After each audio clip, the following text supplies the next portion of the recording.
Bom dia, boa tarde, boa noite. Que bom ter a sua companhia aqui no canal da Mel. Muito obrigada por mais um trimestre juntos. Gente, 12ª lição, última lição do trimestre, último comentário de Ellen White, com o título Recompensas da Fidelidade. Sábado, 18 de março. Será que todos os membros da igreja reconhecem que tudo o que têm é dado a eles para ser usado e aperfeiçoado para a glória de Deus? Deus mantém um registro fiel de todo ser humano de nosso mundo. E quando chegar o dia do ajuste de contas, o mordomo fiel não reivindicará nenhum crédito para si. Não dirá: meu talento, mas o talento do Senhor ganhou outros talentos. Ele sabe que, sem a dádiva que lhe foi confiada, nenhum aumento poderia ter sido alcançado. Pensa que, no desempenho fiel de sua mordomia, não fez mais do que sua obrigação. O capital era do Senhor, e pelo seu poder ele foi habilitado a negociar com êxito. Apenas o nome de Deus deve ser glorificado. O mordomo fiel sabe que, sem o capital que lhe foi confiado, estaria falido pela eternidade. A aprovação do Senhor é recebida quase com surpresa, porque não era esperada. Mas Cristo lhe diz: muito bem, servo bom e fiel.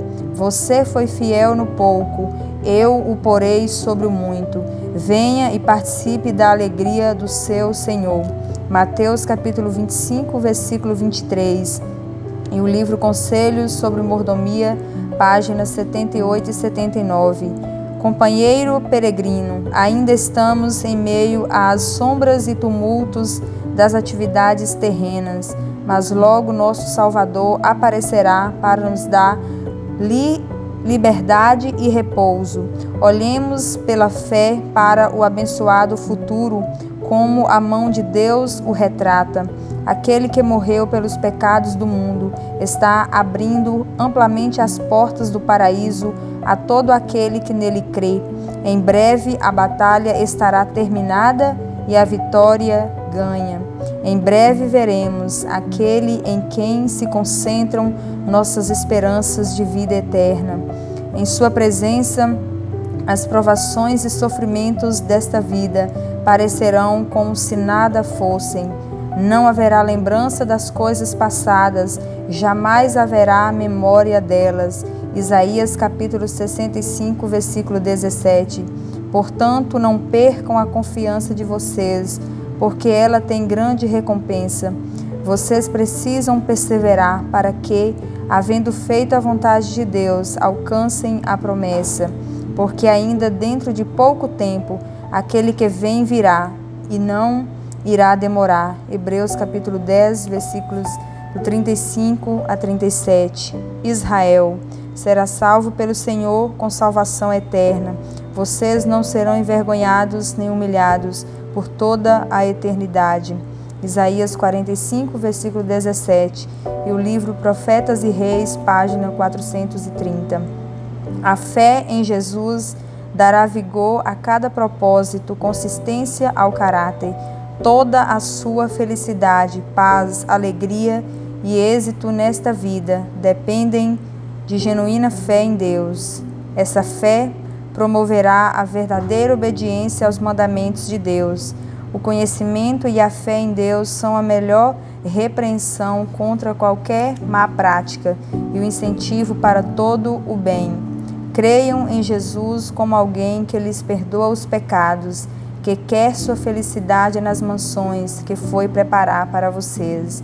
Ele quer que tenham vida eterna e uma coroa de glória. Grande recompensa há em observar os mandamentos de Deus mesmo nesta vida. Nossa consciência não nos condena. Não temos o coração em inimizade com Deus, mas em paz. Filhos e filhas de Deus, página 45. Domingo, 19 de março, recompensa pela fidelidade.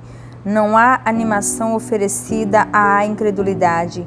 O Senhor manifesta sua graça e seu poder muitas e muitas vezes. Isso deve nos ensinar que sempre é proveitoso, sob quaisquer circunstâncias, cultivar a fé, falar de fé, agir em fé. Não devemos deixar que nosso coração e nossas mãos se enfraqueçam, permitindo que sugestões de mentes desconfiadas nos plantem no coração as sementes da dúvida e da desconfiança. O Senhor trabalha em cooperação com a vontade e os atos do agente humano. É privilégio e dever de todo indivíduo crer no que Deus diz, crer em Jesus como Salvador e responder ansiosa e imediatamente às misericordiosas propostas que Deus faz.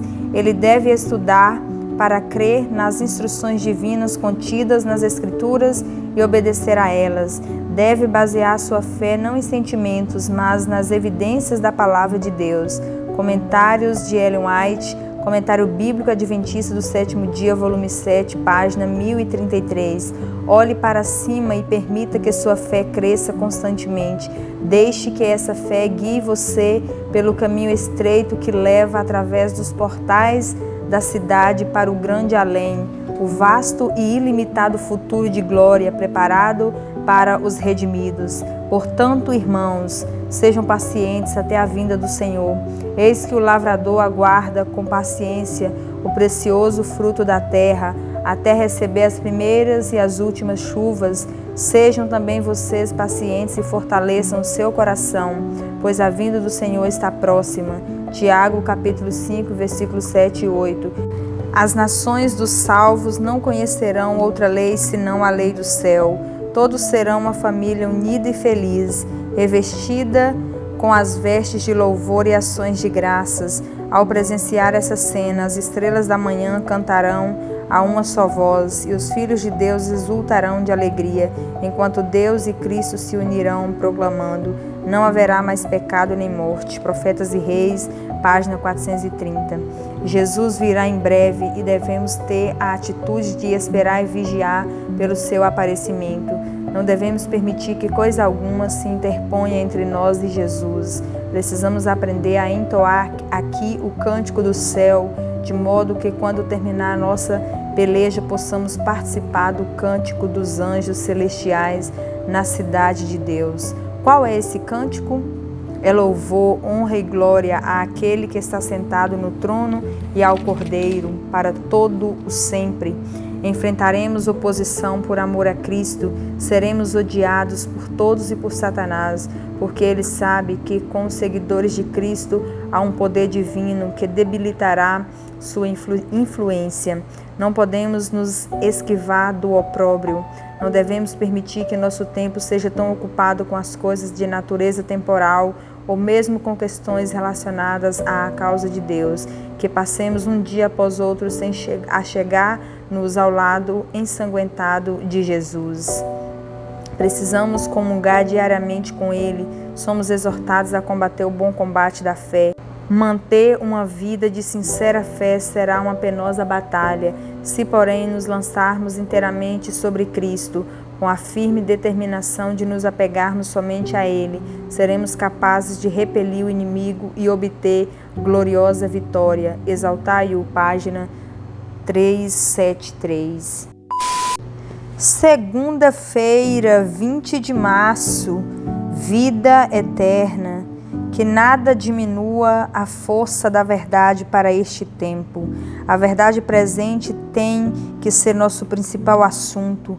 A mensagem do terceiro anjo deve realizar sua obra de separar das igrejas um povo que se decidirá em favor dos princípios da verdade eterna. Nossa mensagem é de vida ou morte e devemos permitir que ela apareça como realmente é, o grande poder de Deus. Devemos apresentá-la em toda a sua força. O Senhor então a tornará eficaz. É nosso privilégio esperar grandes coisas, até mesmo a demonstração do Espírito de Deus. É esse o poder que convencerá e converterá o coração. Testemunhos para a Igreja, volume 6, página 51. Ao se aproximar o término do ministério terrestre de Cristo, e ele reconheceu que logo precisaria deixar seus discípulos de modo que eles levassem avante a obra sem sua supervisão pessoal. Procurou encorajá-los e prepará-los para o futuro. Não os enganou com falsas esperanças. Como um livro aberto, ensinou o que deveria acontecer. Sabia que estava prestes a ser separado deles, para deixá-los como ovelhas entre lobos. Sabia que haveriam de sofrer perseguição, que seriam expulsos das sinagogas e aprisionados nos cárceres. Sabia que, por testemunharem dele como o Messias, alguns experimentariam a morte, e lhes disse algo a respeito disso, referindo-se ao futuro deles. Foi claro e específico, a fim de que, nas aflições que viriam, pudessem lembrar de suas palavras e ser fortalecidos para crer nele como o Redentor. Falou-lhes também palavras de encorajamento e esperança. Não se turbe o vosso coração. Credes em Deus, credes também em mim. Na casa de meu pai há muitas moradas. Se assim não for, eu vos teria dito. Pois vou preparar-vos lugar, e quando eu for e vos preparar lugar, voltarei e vos receberei para mim mesmo, para que onde eu estou, estejais vós também. E vós sabeis o caminho para onde eu vou. João capítulo 14, do verso 1 ao 4. Por sua causa vim ao mundo, em seu favor tenho trabalhado. Quando eu for, e ainda trabalharei com empenho em seu benefício. Vim ao mundo para me revelar, de modo que vocês possam crer. Vou para meu Pai e o Pai de vocês, para cooperar com ele em seu favor. Atos dos Apóstolos, página 14 e 15. Os dirigentes de Israel afirmavam compreender as profecias, mas haviam aceitado falsas ideias acerca da maneira da vinda de Cristo. Satanás os tinha enganado, e todas as glórias do segundo advento de Cristo eram por eles aplicadas ao seu primeiro aparecimento. Todos os maravilhosos acontecimentos agrupados em volta de sua segunda vinda eram por eles aguardados em sua primeira vinda. Por isso, quando ele veio, não estavam preparados para recebê-lo. Entre o primeiro e o segundo advento de Cristo haverá um admirável contraste. A linguagem humana não consegue descrever as cenas da segunda vinda do Filho do Homem nas nuvens do céu. Ele virá com sua própria glória e com a glória do Pai e a dos santos anjos. Virá revestido do traje de luz que ele tem usado desde os dias da eternidade. Exaltai-o, página 374. Terça-feira, 21 de março, a Nova Jerusalém. Vi também a cidade santa, a Nova Jerusalém, que descia do céu da parte de Deus, preparada como uma noiva enfeitada para o seu noivo. Apocalipse 21, capítulo 21, versículo 2. Ali está a Nova Jerusalém, a metrópole da nova terra glorificada, como uma coroa de glória na mão do Senhor, um diadema real na mão do seu Deus. Isaías capítulo 62, versículo 3. O seu brilho era semelhante a uma pedra preciosíssima, como pedra de jaspe cristalina. As nações andarão mediante a sua luz, e os reis da terra lhe trazem a sua glória. Apocalipse capítulo 21, versículo 11 e 24. Diz o Senhor: eu me alegrarei por causa de Jerusalém e exultarei no meu povo. Isaías capítulo 65, versículo 19. Eis o tabernáculo de Deus com os seres humanos. Deus habitará com eles, eles serão povos de Deus, e Deus mesmo estará com eles e será o Deus deles. Apocalipse capítulo 21, verso 3. E não precisarão de luz de lamparina, nem da luz do sol, porque o Senhor Deus brilhará sobre eles e reinarão para todo sempre. Apocalipse capítulo 22, versículo 5. A luz do sol será sobrepujada por um brilho que não é ofuscante e contudo suplanta incomensuravelmente o fulgor de nosso sol ao meio-dia. A glória de Deus e do Cordeiro inunda a santa cidade com luz imperecível. Os remidos andam na glória de um dia perpétuo, independente do sol. A maravilhosa graça de Deus, página 367. A seus fiéis seguidores, Cristo tem sido companheiro diário, amigo familiar. Viveram em constante e íntima comunhão com Deus. Sobre eles resplandeceu a glória do Senhor. Neles se refletiu a luz do conhecimento da glória de Deus na face de Jesus Cristo. Regozijam-se agora nos raios brilhantes do resplendor e da glória do Rei em sua majestade. Acham-se preparados para a comunhão celestial, pois têm o céu no coração. Um pouco mais e veremos o Rei em sua beleza. Um pouco mais e ele limpará dos olhos toda lágrima. Então inumeráveis vozes entoarão o cântico. Eis o tabernáculo de Deus com os seres humanos. Deus habitará com eles, eles serão povos de Deus, e Deus mesmo estará com eles. Apocalipse capítulo 21, verso 3. A maravilhosa graça de Deus, página 356. Ao passo que a vida é a herança dos justos, a morte é o destino dos ímpios. Moisés declarou a Israel: vê que proponho hoje a vida e o bem, a morte e o mal. Deuteronômio capítulo 30, versículo 15. A morte a que se faz referência nessas passagens não é a que foi pronunciada sobre Adão, pois a humanidade toda sofre a pena de sua transgressão. É a segunda morte que contrasta com a vida eterna. Em consequência do pecado de Adão, a morte passou a toda a raça humana. Todos semelhantemente descem ao sepulcro e pelas providências do plano da salvação, todos devem ressurgir da sepultura. Haverá ressurreição, tanto de justos como de injustos. Atos capítulo 24, versículo 15. Assim como em Adão todos morrem, assim também todos serão vivificados em Cristo. 1 Coríntios capítulo 15, versículo 22. Porém é feita uma distinção entre as duas classes que ressuscitam. Todos os que se acham nos túmulos ouvirão a sua voz e sairão. Os que tiverem feito o bem para a ressurreição da vida, e os que tiverem praticado o mal para a ressurreição do juízo. João capítulo 5, versículo 28 e 29. Os que forem considerados aptos para a ressurreição da vida serão bem-aventurados e santos. Sobre esses a segunda morte não tem autoridade. Apocalipse capítulo 20, versículo 6. E o grande conflito, página 453 e 454.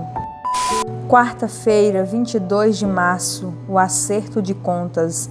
Nós alegamos que somos cristãos e que esperamos a segunda vinda de nosso Senhor nas nuvens do céu. Que faremos então com o nosso tempo, entendimento e as nossas posses que não nos pertencem, mas nos foram confiados para provar nossa fidelidade? Devemos levá-los a Jesus. Devemos empregar nossos tesouros no avanço de sua causa. Assim obedeceremos à ordem. Não acumulem tesouros sobre a terra, onde as traças e a ferrugem corroem, e onde ladrões escavam e roubam, mas ajuntem tesouros no céu, onde as traças e a ferrugem não corroem, e onde ladrões não escavam nem roubam, porque onde estiver o seu tesouro, aí estará também o seu coração. Mateus capítulo 6, versículo 19 a 21. Chegou-se a entender que os talentos só são dados a uma certa classe privilegiada, com exclusão de outros que, certamente, não são chamados a partilhar das tarefas ou recompensas. Mas não é isso que a parábola apresenta. Quando o Senhor da casa chamou os servos, deu a cada um sua tarefa. Toda a família de Deus é incluída na responsabilidade de usar os bens de seu Senhor. Conselho sobre mordomia, página 82. A todos, tanto aos que ocupam posições de destaque, quanto aos humildes, tanto a ricos quanto a pobres, o Mestre tem conferido talentos, e alguns mais, a outros menos, de acordo com as diferentes capacidades. A bênção de Deus repousará sobre os obreiros sinceros, amáveis e diligentes. Seu investimento terá êxito e ganhará muitas pessoas para o reino de Deus, e eles mesmos receberão um tesouro imortal. Todos são agentes morais, a quem são confiados os bens do céu. O valor dos talentos concedidos será de acordo com a capacidade de cada um. Deus dá a cada pessoa a sua obra e espera resultados correspondentes às diversas capacidades que lhes foram confiadas. Ele não exige um lucro de 10 talentos daquele para quem deu apenas um. Não espera que uma pessoa pobre faça as mesmas doações que uma rica. Não espera do fraco e sofredor a atividade e força que um homem sadio tem. Um único talento, usado da melhor maneira, será aceito por Deus conforme o que a pessoa tem e não segundo o que ela não tem. 2 Coríntios capítulo 8, versículo 12. Deus nos empresta capital para que façamos investimentos. Não é nossa propriedade e desagradamos a Deus se ajuntamos ou se gastamos como queremos os bens de nosso Senhor. Somos responsáveis pelo uso ou abuso daquilo que Deus assim nos empresta. Se esse capital que o Senhor colocou em nossas mãos ficar parado, ou se o enterrarmos no solo, ainda que seja apenas um talento, seremos chamados pelo Mestre para prestar contas. Ele não exige o que é nosso, mas o que é dele, com juros. Cada talento devolvido ao Mestre será minuciosamente analisado. A conduta dos filhos de Deus e aquilo que lhes foi confiado não serão considerados um assunto sem importância. Cada indivíduo será tratado pessoalmente e dele se exigirá que dê conta dos talentos que lhe foram confiados, quer os tenha desenvolvido ou deles tenha feito mau uso. A recompensa será concedida proporcionalmente ao aperfeiçoamento dos talentos. O castigo será infligido de acordo com o mau uso que deles se fez. Conselho sobre Mordomia, página 83 e 84. Quinta-feira, 23 de março, olhando para a recompensa. O Filho de Deus é o herdeiro de todas as coisas e o domínio e a glória dos reinos deste mundo lhe foram prometidos. Quando, porém, ele veio a este mundo, chegou sem riquezas nem esplendor. O mundo não compreendeu sua união com o Pai. A excelência e glória de seu divino caráter estavam ocultos das pessoas. Ele foi, portanto, desprezado e rejeitado pelos homens, e nós o reputávamos por aflito, ferido de Deus e oprimido. Isaías capítulo 53, verso 4. O que Cristo foi neste mundo, assim deve ser seus seguidores. Eles são os filhos de Deus e co-herdeiros com Cristo. E o reino e o domínio lhes pertencem. O mundo não compreende seu caráter e sua santa vocação. Eles não percebem sua adoção na família de Deus. Sua união e amizade com o Pai e o Filho são manifestas, e enquanto o mundo contempla sua humilhação e vergonha, não fica evidente o que eles são ou serão. São estrangeiros. O mundo não os conhece nem aprecia seus motivos. Testemunhos para a Igreja, volume 1, página 262. Quem consagrou a vida a Deus para o ministério em favor de seus filhos está ligado com aquele que tem à sua disposição todos os recursos do universo. Sua vida se acha presa à vida de Deus pela corrente dourada das imutáveis promessas. O Senhor não deixará de socorrê-lo na hora do sofrimento e da necessidade. O meu Deus, segundo a sua riqueza em glória, há de suprir em Cristo Jesus tudo aquilo que vocês precisam. Filipenses capítulo 4, versículo 19. Na hora da necessidade maior, os misericordiosos encontrarão abrigo na misericórdia de um compassivo Salvador e serão recebidos nas eternas habitações. O maior discurso de Cristo, página 21. Resgatado pelo sacrifício de Cristo, lavado do pecado em seu sangue e revestido de sua justiça, Paulo tinha em si mesmo o testemunho de que era precioso aos olhos de seu Redentor. Sua vida estava escondida com Cristo em Deus, e ele estava convencido de que aquele que havia derrotado a morte era capaz de guardar seu tesouro.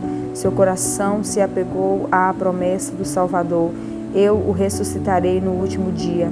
João capítulo 6, versículo 40. Seus pensamentos e esperanças estavam centralizados na segunda vinda de seu Senhor, e quando a espada do carrasco desceu e as sombras da morte envolveram o Marte, ele teve o seu último pensamento, que será também o primeiro quando ressuscitar: encontrar o doador da vida, que o receberá na alegria dos santos. Cerca de 20 séculos se passaram desde que o idoso Paulo derramou seu sangue como testemunha da palavra de Deus e para testificar de Cristo. Nenhum registro fiel das últimas cenas da vida desse santo homem foi deixado para as gerações futuras. A inspiração, porém, nos preservou o testemunho dele antes de morrer. Como o toque de uma trombeta, sua voz tem repercutido ao longo dos séculos, fortalecendo com sua coragem milhares de testemunhas de Cristo e despertando em milhares de corações feridos pela tristeza o eco de sua alegria triunfante. Quanto a mim, estou sendo já oferecido por libação, e o tempo da minha partida é chegado. Combati o bom combate, completei a carreira e guardei a fé. Já agora a coroa da justiça me está guardada, a qual o Senhor, reto juiz, me dará naquele dia, e não somente a mim, mas também a todos quantos amam a sua vinda. 2 Timóteo, capítulo 4, versículos 6 a 8, e Atos dos Apóstolos, página 326. Sexta-feira, 24 de março, estudo adicional. Aqui está uma descrição de uma família da igreja em que as pessoas são fiéis administradoras dos negócios de Deus na terra. A visão de mordomia para igrejas adventistas do sétimo dia ao redor do mundo. Estamos em algum momento no futuro. Pastores e líderes da igreja local têm sido bem-sucedidos em criar um ambiente de mordomia na igreja. Eles ensinaram, treinaram, apoiaram e encorajaram a família da igreja na gestão financeira bíblica. As pessoas estão implementando princípios bíblicos em sua vida, estão crescendo em generosidade, economizando regularmente para o inesperado e livrando-se da escravidão das dívidas. O estilo de vida é marcado pela moderação, disciplina e contentamento. O dinheiro deixou de ser um Deus rival e todos estão crescendo em comunhão com o Criador. É manhã de sábado e as pessoas estão chegando para o culto. Há um sentimento de paz, ausência de ansiedade quanto a questões financeiras e gratidão. O conflito conjugal por questões financeiras foi eliminado. Eles vão adorar sentindo a presença de Deus e esperando a atuação do Senhor entre eles. Os ministérios da igreja são totalmente custeados e têm forte divulgação. Eles estendem o amor de Cristo de maneiras muito tangíveis aos necessitados. A igreja utiliza seus recursos financeiros para oferecer instalações que apoiam de maneira maravilhosa os ministérios evangelísticos e serviços sociais, os quais são mantidas com excelência. Afinal, o que Deus nos chama para fazer com os recursos que Ele nos confiou? Que Deus te abençoe e um feliz sábado. Muito obrigada por me acompanhar mais um trimestre. E em nome de Jesus, trimestre que vem, estaremos juntos.